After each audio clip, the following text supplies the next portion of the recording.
नमस्कार, मेरा नाम है डॉक्टर उदरमोहन और मैं हूं आपका जानकार धनकार। ओरल हेल्थ चैनल के माध्यम से आज हम बात करेंगे मेथ माउथ के बारे में। तो शुरू करें।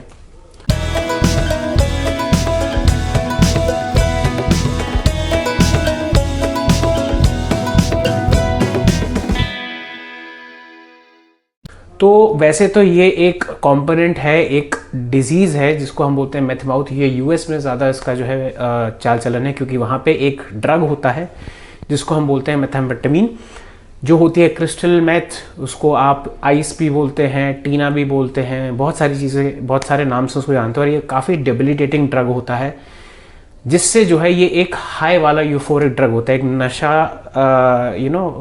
नशे वाला पदार्थ होता है।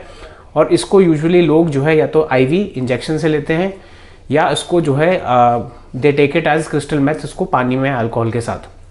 अब हम इस बारे में बात क्यों करना चाहते हैं, क्योंकि अगर कोई भी हमारे ऐसे कोई दोस्त या परिजन है जो इस चीज़ से ग्रस्त हैं, तो इसलिए बहुत ज़रूरी है कि बताना कि मेथ एम्फेटामिन के कितने नुकसान होते हैं। क्योंकि ये एक ऐसा ड्रग होता है जिसका जो है असर 8 से 12 घंटे रहता है, और ये बहुत ही ज़्यादा एडिक्टिव सब्सटेंस होता है, जिसकी वजह से आपकी पूरी लाइफ तबाह हो सकती है। और इससे आपको बहुत सारे साइड इफ़ेक्ट्स हो सकते हैं, including permanent nerve damage, brain damage, even death. Angina हो सकता है, मायोकार्डियल इन्फेक्शन हो सकता है, ओवरडोज से आपकी डेथ हो सकती है।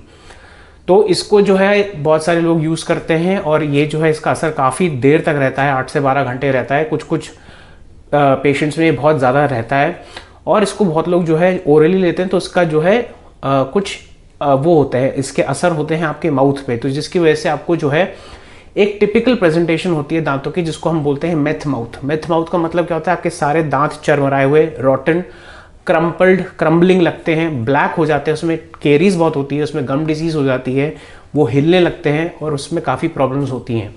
अब इसका कारण क्या है, एक तो पहली बात उसका जो नेचर ही है, उसकी वजह से जो है आप जो है ओरल हाइजीन मेंटेन नहीं कर पाते हो, क्योंकि आप हाई रहते हो 8 से 12 घंटे। ऑन टॉप ऑफ दैट उसके बाद आपको क्रेविंग होती है, बहुत हाईली एसिडिक कार्बोनेटेड ड्रिंक्स लेते हैं, उसकी वजह से अल्कोहल बहुत ज़्यादा ले लेते हैं, and on top of that इसका पीएच काफ़ी कम होता है, जिसकी वजह से जो है एसिडिटी बहुत क्रिएट हो जाती है, जिसकी वजह से आप जो है शुगरी सब्सटेंसेस ज़्यादा लेते हैं, ओरल हाइजीन जैसे मैंने बताया मेंटेन नहीं करते हैं, और आपको जो है वॉमिटिंग के चांसेस बहुत ज़्यादा होते हैं। तो उसमें आपको गैस्ट्रोएसोफेजियल रिफ्लक्स के भी चांसेस बहुत ज़्यादा हो जाते हैं, जिसकी वजह से जो परत होती है दांत की, जिसको हम बोलते हैं मेथ माउथ में, उसमें जो है सिम्टम्स होते हैं कि आपको केरीज होती है आपकी बक्कल स्मूथ सर्फेस, यानी कि सामने के दांत के जो स्मूथ सर्फेस होती है वहाँ पे, और इंटरप्रॉक्सिमली जहाँ पे खाना फंसने के चांसेस ज़्यादा रहते हैं। और बहुत बार ऐसा होता है जो अनफॉर्चुनेटली ये यूजर्स होते हैं, बहुत टाइम से यूज़ कर रहे होते हैं, इनके दांत अल्टीमेटली पेरिडोंटल डिजीज यानी कि गम डिजीज यानी कि पायरिया की वजह से गिर जाते हैं, जिसकी वजह से इनके सारे दांत झड़ जाते हैं, और इनके पास कुछ मुंह में लगाने के लिए नहीं होता, और इनको बहुत प्रॉब्लम होती है। अगर कोई डेंटिस्ट है इंडिया में जिनके पास ऐसे कोई पेशेंट्स आते हैं, तो उनके लिए आपको बहुत चीज़ों को ध्यान रखना ज़रूरी है। राइट फ्रॉम कि आपको एक हिस्ट्री लेनी बहुत ज़रूरी है, यूनिवर्सल प्रिकॉशंस ज़रूर लीजिएगा, क्योंकि बहुत बार ये इंट्रावीनस नीडल्स का उपयोग करते हैं शेयर करके, तो उनमें hepatitis B, hepatitis C, in fact even HIV का रिस्क बहुत रहता है। अगर ये एक्टिवली आपका कोई भी जो है यूज़ कर रहे हैं, तो आप इनको कोई भी ट्रीटमेंट नहीं देंगे, इलेक्टिव तो बिल्कुल नहीं देंगे। On top of that 24 hours minimum time होना चाहिए since their last episode, which should be probably only deferred अगर जो है आपको पता है कि वो बिल्कुल भी जो है इसका सेवन नहीं कर रहे हैं।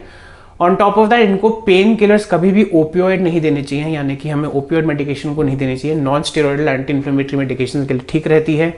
इनको सलाइवरी सब्स्टिट्यूट दिए जा सकते हैं, इनका रिहैबिलिटेशन करना होता है, और काउंसलिंग, और उनको जो है नशा मुक्ति केंद्र में भी आपको रेफर करने की जरूरत पड़ती है। क्योंकि अब बहुत लोग मुझसे सोच रहे होंगे कि मैं हिंदी में एपिसोड बना रहा हूँ, और ये भारत में ज़्यादा जो है प्रचलित नहीं है, लेकिन अगर आपके कोई भी ऐसे परिजन है, या अगर आप किसी भी ऐसे जो है, ये ऐसे यूएस में बहुत ज़्यादा प्रचलित है, अगर यूएस का कोई बंदा आना चाहता है इंडिया में, जिनको लगता है कि जिनको आप जानते हैं जिनको ये प्रॉब्लम है, और उनको लगता है कि उनके डेंटल ट्रीटमेंट बहुत महंगा है, वो रिहैब में ज़रूर जा चुके हैं, इस चीज़ का ध्यान रखिएगा कि उन्होंने ये आदत छोड़ दी है, लेकिन उनको लगता है कि यूएस में डेंटल ट्रीटमेंट और कहीं और भी वेस्टर्न कंट्रीज़ में डेंटल ट्रीटमेंट बहुत महंगा है, तो इंडिया में उनका ट्रीटमेंट हो सकता है, प्रोवाइडेड आप एक चीज़ का ऑब्वियसली हमें आश्वासन देंगे लिखित में कि आपने जो है या तो छोड़ दी है, आप रिहैब में हैं, और आपके जितने भी हम टेस्ट कराना चाहेंगे आप उसकी अनुमति देंगे, inclusive of HIV, hepatitis B, hepatitis C, क्योंकि हम उसी के हिसाब से जो है आपका जो है ट्रीटमेंट करना चाहेंगे। तो ये था आज का episode. Please like share subscribe करिए, बेल आइकन को दबाना ना भूलिए ताकि आपको इंपॉर्टेंट अपडेट्स मिल जाए। अगर आप मेरे से संपर्क करना चाहते हैं, ये मेरा सोशल मीडिया हैंडल्स, कृपया करके मुझे डायरेक्टली कॉल मत कीजिए। प्लीज़ मुझे अपना नाम, अपना स्थान और अपनी मौखिक समस्या का वर्णन करते हुए मैसेज डालिए, जिसका मैं 2-3 दिन में रिप्लाई करूँगा। थोड़ा सा धैर्य रखिए और उसके बाद हम वार्तालाप कर सकते हैं। अगर आपके पास कोई क्वेरीज, डाउट्स, एप्रीहेंशंस या इनसाइट्स हैं तो उसको यूट्यूब कमेंट सेक्शन में डालना ना भूलें। तो आज के लिए इतना ही। नमस्ते।